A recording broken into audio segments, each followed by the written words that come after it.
I want you to picture a Monday. You drop a pen in the break room, reach behind the couch cushion to grab it, and your hand closes around something that does not belong there. Cold. Rectangular. Hidden, not fallen, hidden. There is a difference, and your body knows it before your brain does. Right there, in the place 40 people walk past every single day, someone had placed something they needed nobody to find. And in that half second, before you even pull it out, some part of you already knows this is not going to end well. My name is Jordan. And I am about to tell you something I have never told the full story of, until now. Because what happened after I pulled that phone out changed more lives than I could have counted standing in that break room on a Monday morning. It changed mine. It changed the life of the person I loved. It changed the life of a man who thought he had covered every track. And it gave a complete stranger the answer to a question that had been quietly destroying her for over a year. I plugged the phone in. I waited for it to wake up. And the moment that screen lit up, everything I thought I knew about my own life became a lie I could no longer afford to believe. Let me take you back 18 months before that Monday. Before the phone. Before all of it. I had been working at Jack & Reed, a mid-size marketing consultancy in the city, for just over 3 years. It was the kind of job that does not make you rich, but it pays the rent, keeps the lights on, and, crucially, it does not make Sunday evenings feel like a slow walk to the gallows. I was good at what I did. I knew my clients, I knew my numbers, and I had built a reputation in that office as someone who could be counted on. Not the flashiest person in the room, but the one you wanted in your corner when something actually needed to get done. The team was around 40 people. Close enough that you knew everyone's coffee order, far enough apart that mystery was still possible. And then there was Cassie. Cassie had joined Jack & Reed about 6 months after me, as a creative director. She was sharp in the way that certain people are sharp, the kind of intelligence that does not announce itself, that does not need the room to notice. She made dry, quiet jokes and moved on before the punchline landed, so half the time you were laughing 30 seconds after she had already started talking about something else entirely. We became friends first. The coffee runs that stretched into conversations, the lunch breaks that stopped feeling like breaks because they moved too fast.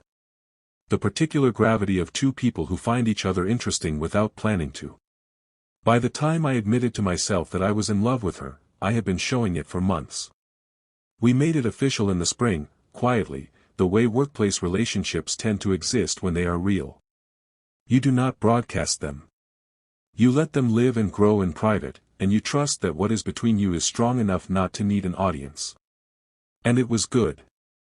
It was genuinely good. Not perfect, nothing is. But the kind of relationship where you feel known, where the other person has seen your difficult edges and stuck around anyway, where Sunday mornings feel like gifts and not obligations. I want you to understand that, before I continue, because it matters. It matters to what the phone meant. It matters to how long it took me to see what was right in front of me. And it matters to what I did when the truth finally became unavoidable. Then, about 8 months into my relationship with Cassie, a man named Ryan Johnson joined the company. Senior account manager, moved over from a competitor firm. Well regarded in the industry. The kind of man who fills a room by entering it, not loudly, but smoothly, with the particular ease of someone who has never had to work very hard to be liked. Ryan was charming. I want to be honest about that, because I think it is important not to rewrite people into convenient villains. He remembered names. He brought donuts in on Monday mornings for no reason. He asked how your weekend was and actually stopped talking long enough to hear the answer. He had the specific gift of making whoever he was talking to feel like the most interesting person in the building. He and I became friends. Real friends, or what I understood to be real friendship. After-work drinks. Sports. The occasional shared frustration about management decisions that made no sense from where we sat. He was easy company. I introduced him to Cassie at the company summer barbecue, about 2 months after he joined. I remember the handshake. I remember her smile. I remember thinking, good, he will fit right in. He will be good for the team. I had no idea, standing there on that rooftop in July with my beer in my hand and a clear sky over the city, that I had just handed Rian Johnson a door. And that he had already decided to walk through it. Here is the thing about betrayal that nobody talks about in the movies. In films, the moment of discovery is dramatic. The lipstick on the collar, the text message left open on the kitchen counter, the phone call you were never meant to overhear. It arrives complete, with context, and it is devastating because it is sudden. Real betrayal does not work that way. Real betrayal is gradual. It is a slow, almost imperceptible temperature change, where you adjust to each degree before the next one comes, and by the time you are cold, you have forgotten so completely what warm felt like that you have convinced yourself this is just how winter feels. The first sign was small. Cassie got quieter when Ryan's name came up. Not dramatically quiet, not the kind of quiet you could point to and say, look, there is the thing. Just a fraction of a degree less present. A slight delay before she responded. The look of someone managing something behind their eyes while their face continued performing the correct expression. I noticed. I catalogued it. I put it in the drawer labeled coincidence and closed that drawer firmly and moved on with my day. Then there was the conference in Manchester. A 3-day industry event, big enough that half the office went, including Cassie and Ryan. I stayed behind to manage a campaign that could not be paused for a long weekend. I did not think anything of it. Why would I? The first night, Cassie texted regularly, the kind of check-ins that feel natural and warm. By the second night, the messages slowed. By the third night, she called me from what sounded like a quiet hotel corridor, her voice slightly breathless, slightly too casual, saying she was exhausted and heading straight to bed. I said goodnight. She said she loved me. I said it back. The call ended. The screen went dark. When the team came back from Manchester, something had shifted between Cassie and Ryan. Not dramatically. Not obviously. But I had known Cassie for 3 years and I knew the specific texture of her silences, and something in them had changed. She was, if anything, more attentive to me in the weeks that followed. More deliberate about weekends together, more affectionate in the small ways.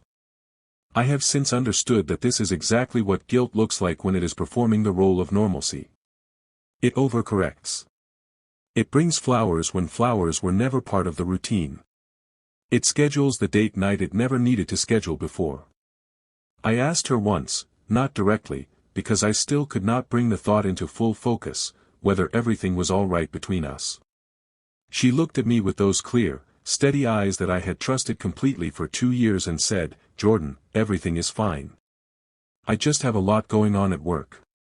I am sorry if I have seemed distant. And I believed her. Because that is what love does. It trusts. Right up until the trust becomes the last thing standing between you and the truth you cannot afford to face. Ryan had changed too. Not obviously. Just slightly careful in a way he had not been before. He laughed a half-beat slower. He chose his words with a new deliberateness. The particular self-monitoring of a man who now has something to protect.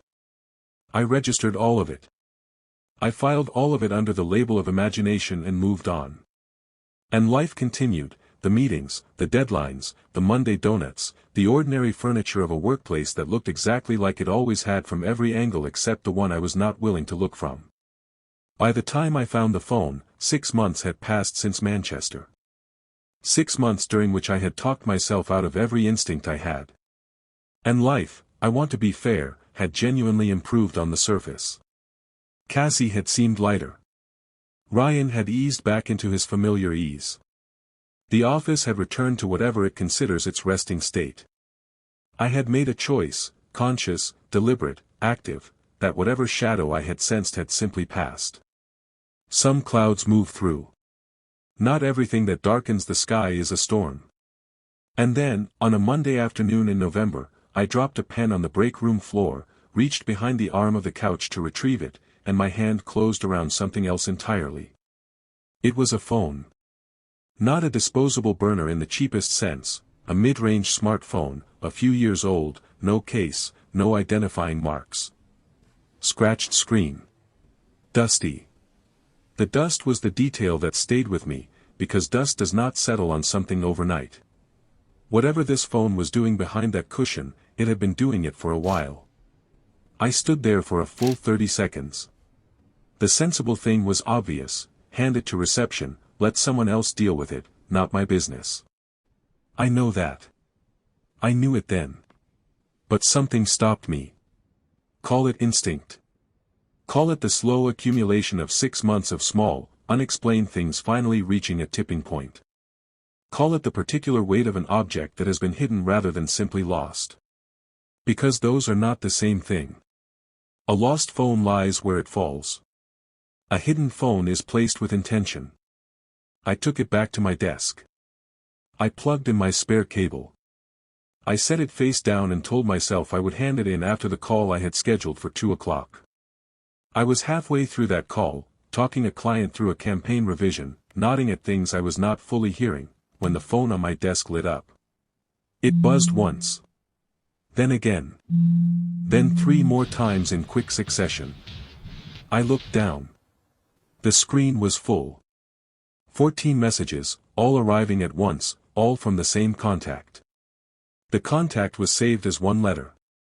See, my stomach did the thing that stomachs do when the body already knows what the mind is still refusing to accept.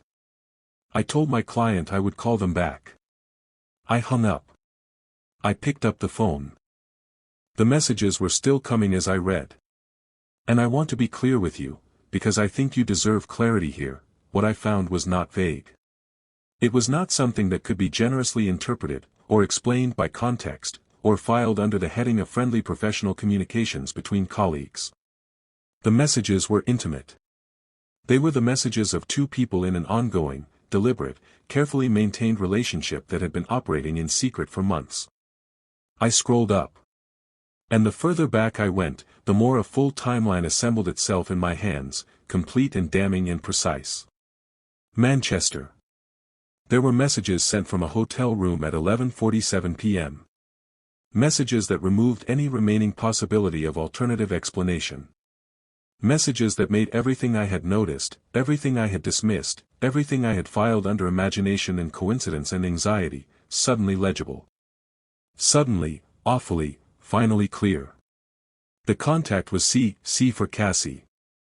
The phone belonged to Ryan. I sat at my desk for 45 minutes without moving. People came and went around me. Someone microwaved something in the break room. Laughter came from the direction of the conference room as a meeting ended. The entire ordinary machinery of the working day continued turning, completely indifferent to the fact that my entire understanding of my life had just been quietly dismantled. I did not cry. I did not move. I just sat there, completely still, with a stranger's secret phone in my hands, and I thought about every single moment of the last 14 months and watched it rearrange itself into a completely different shape. I want to stop here and address something, because I know it is the question that is forming in your mind. Why hide a phone at work? Why not at home, or in a car, or in some other location that is not a public couch in a company break room? The answer, once I thought it through, was obvious. Ryan lived with someone. He had mentioned it in passing early in his time at Jack and Reed, a long-term partner, someone he had been with for years before joining the company. He did not talk about it much, and I had never pushed, because that is the kind of information people share when they are ready, and it was not my business either way. But that detail, sitting in the back of my memory, suddenly explained everything about that phone and where it lived. He could not keep it at home. A second phone, charging on a nightstand, or vibrating in a jacket pocket in the hallway, that is a risk no amount of caution can fully manage. So he kept it at work. Hidden in the gap between the break room couch and the wall. He would charge it at his desk during the day, discreetly, in the way that anyone charging a phone at a desk looks indistinguishable from anyone else charging a phone at a desk. He would use it for messages when he had privacy. And when the workday ended and he went home, he would hide it again. Neat. Controlled. Sustainable, for as long as nothing went wrong. Until the Monday he forgot. Or the Monday something moved. Or the Monday, and I have never fully ruled this out, that someone else already knew about that phone, and placed it somewhere they were quite certain I would eventually look. I have thought about that last possibility more times than I care to admit. Because when I finally started paying attention to everything I had previously dismissed, there was one name that kept surfacing in the margins. A woman I will call Dana, one of the administrative coordinators, someone who had been at Jack and Reed for years before either Ryan or I arrived. Dana was the kind of person who sees everything and says very little. She missed nothing. And I remembered, much later, a particular afternoon about 2 weeks before I found the phone, when I saw Dana come out of the break room with the expression of someone who has just closed a door on something they were not expecting to see. I had not thought anything of it at the time. I thought about it a great deal afterward. I never asked Dana directly. Some things you choose not to confirm. But I have my suspicions, and they are not unfriendly ones. I went home that evening and I did not tell Cassie what I had found. I cooked dinner. I sat across from her at a table I had sat at hundreds of times, and I watched her talk about her day, and I said the things a person says at dinner, and I passed her the salt when she asked for it, and I went to bed. I lay in the dark with my eyes open until 3 in the morning. The phone was in my jacket pocket, which I had hung on the back of the bedroom door. And I thought. Not emotionally, or not only emotionally. I thought strategically, in the way that hurt, when it is large enough, sometimes converts itself into a kind of cold, clear-eyed precision. I ran through my options. I could confront Cassie that night, raw and unprepared, with no knowledge of the full scope of what had happened. I could confront Ryan at work, publicly, with all the chaos and collateral damage that would carry for both of us professionally. I could put the phone back where I found it and carry the knowledge inside the relationship like a splinter under the skin, waiting for it to work its way out or work its way in. Or I could be patient. I could take the time to understand everything before I moved.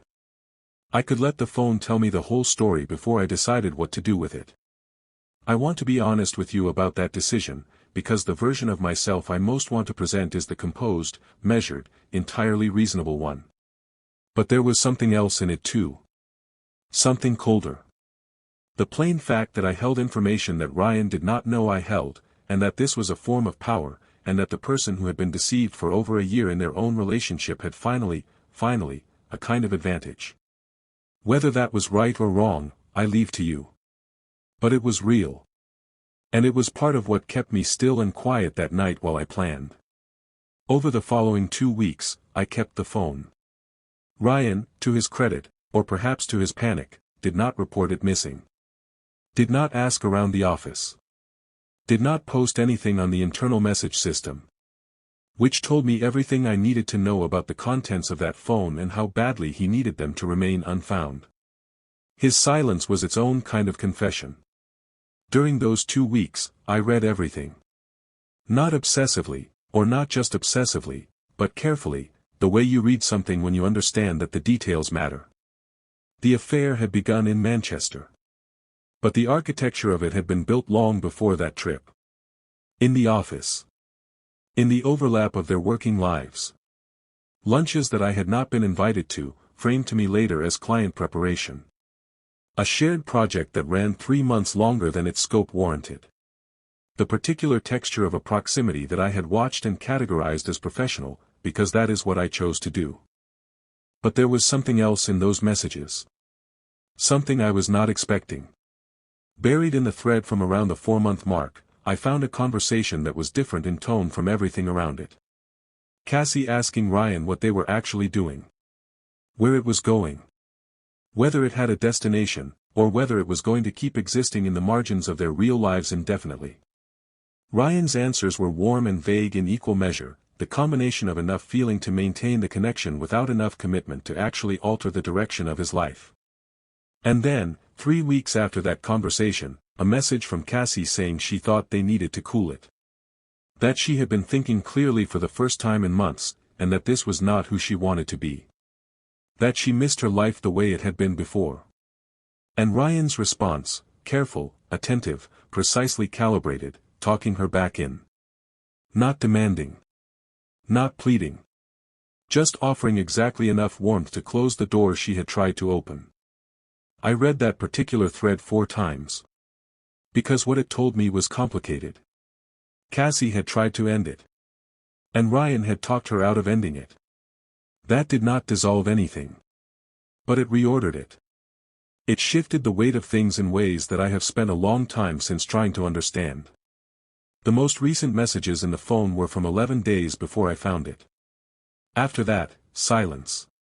Which told me one of two things: either something had ended, or they had simply found another way to communicate that did not involve this particular phone. I needed to know which. And so I started paying attention in the way that a person pays attention when they have stopped pretending they do not already suspect the answer. I noticed that on Wednesdays, Ryan left the office at 12:30 rather than his usual 1 o'clock, citing client lunches.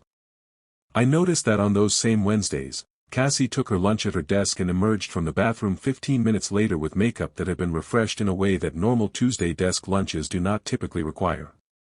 Small things. The kind of things that mean nothing in isolation. The kind of things that mean everything when you have stopped lying to yourself about the pattern they form. I did not go to HR. I want to be clear about that, because the version of this story that involves HR is cleaner, more procedural, easier to defend in polite company. But it is not what happened. What happened was quieter than that. By the time 3 weeks had passed since I found that phone, I had everything I needed. The dates. The pattern of the Wednesday lunches. The screenshots I had taken across 2 evenings when Cassie was in another room, copied from Ryan's device to my own, preserved and timestamped. And one other thing, something I had found buried deep in that message thread that Ryan had almost certainly forgotten was there. A conversation from about 5 months in, where Ryan had used the burner phone not just for messages to Cassie, but to conduct a side conversation with someone from his previous company. A conversation about a client he had brought with him when he joined Jack and Reed. The kind of conversation that, if read by the right people, would raise very serious questions about how exactly that client relationship had been transferred and whether the methods involved had been entirely above board. I am not a lawyer. I did not fully understand the specifics of what I was reading. But I understood enough to know that Ryan understood them perfectly, and that he would recognize immediately what it meant that someone else now did too. I asked Ryan to meet me for coffee. Off-site, away from the office, on a Thursday morning before either of us was due in. I kept the message casual. Just said I wanted to catch up, that I felt like we had been ships passing lately. He agreed without hesitation, because that is the thing about people who believe their secrets are safe, they have no reason to be suspicious of an ordinary invitation. We sat across from each other at a corner table in a cafe 2 streets from the office. He ordered an Americano. He asked how I was doing. He was warm and easy and completely himself, right up until I placed my phone face up on the table between us and let him read the screen. I watched his face. I have thought about that face many times since. The specific sequence of it, the confusion first, then the recognition, then something underneath the recognition that I can only describe as the particular fear of a man who has just understood that the ground beneath him is no longer solid. He did not say anything for a long time. I did not fill the silence. I had spent 3 weeks preparing for this conversation, and the most important thing I had decided in that preparation was that I was not going to be the one who spoke first. He looked up from the phone. He looked at me. And I said, very quietly, I think you know what I found. And I think you know this is not the only thing on there. He set down his coffee cup very carefully. And he said, what do you want? I told him I did not want anything from him directly. I told him I wanted him gone. I told him that if he resigned from Jack and Reed by the end of the following week, what I had found on that phone would remain exactly where it was, in my possession, going nowhere. And if he did not, I would let the relevant people draw their own conclusions from a conversation that was already screenshotted, already saved, and already in a place he could not reach. He did not argue. He did not threaten me back. He did not try to negotiate. He picked up his jacket from the back of the chair, stood up, and left the cafe without finishing his coffee. He resigned the following Tuesday. The official reason given to the office was personal reasons and a new opportunity. Nobody pushed. Nobody asked. By Friday, his desk was cleared. 40 people walked past it on Monday morning and it was just an empty desk, the way office spaces have a particular blankness when they have been recently vacated. By Tuesday, someone had put a plant on it. I told Cassie on a Friday evening. I did not shout. I did not arrive at that conversation in pieces. I sat down across from her, and I told her exactly what I had found, exactly how I had found it, and exactly what I had done with it. I showed her the screenshots on my phone, the ones I had saved from Ryan's device. I watched her face move through something I cannot fully describe and do not particularly want to. She did not deny it. She said she was sorry in the way that people say it when they genuinely mean it and have already understood that the meaning is no longer enough. She said it had been a mistake she had been trying to end. She said she had been looking for the right moment to tell me. I told her there is no right moment. There is only the moment you choose. She moved her things out over the weekend.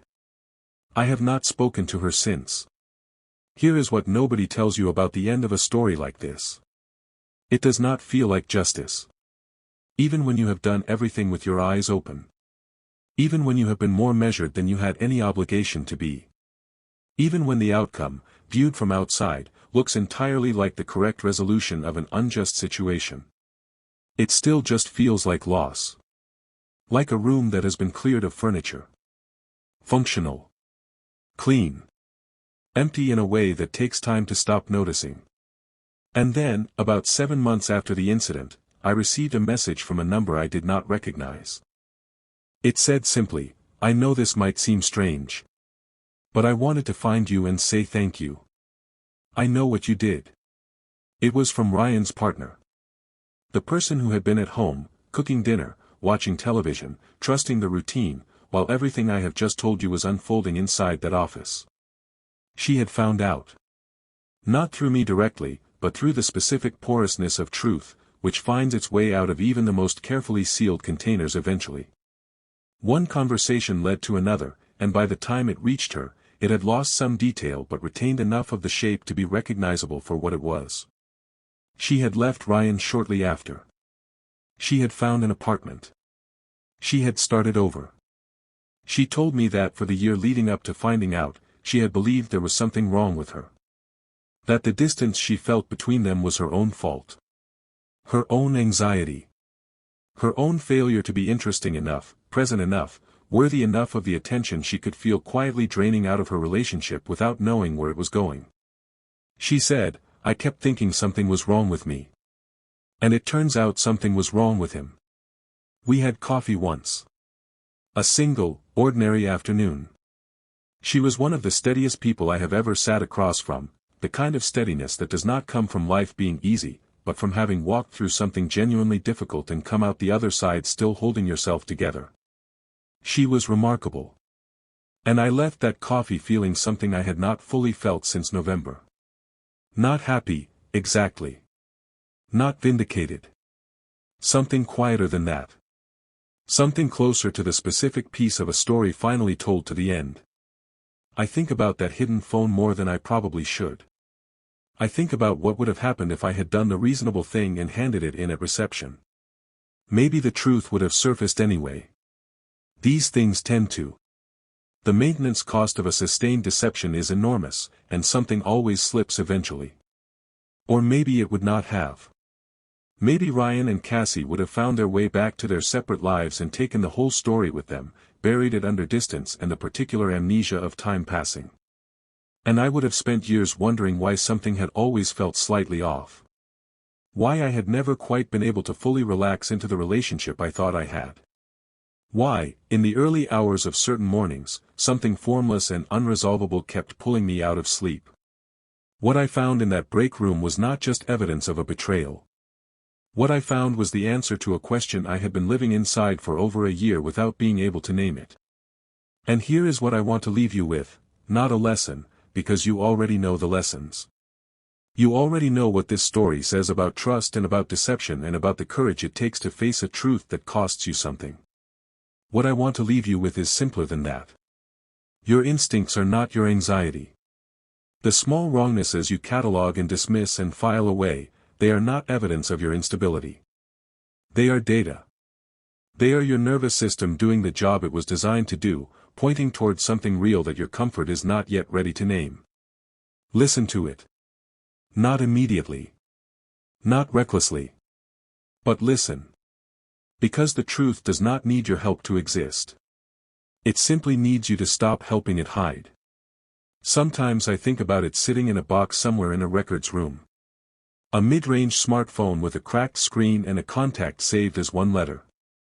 Holding, in its memory, the full weight of a secret that turned out not to be secret at all. It was just waiting for the right person to charge it up. And give it a reason to wake up.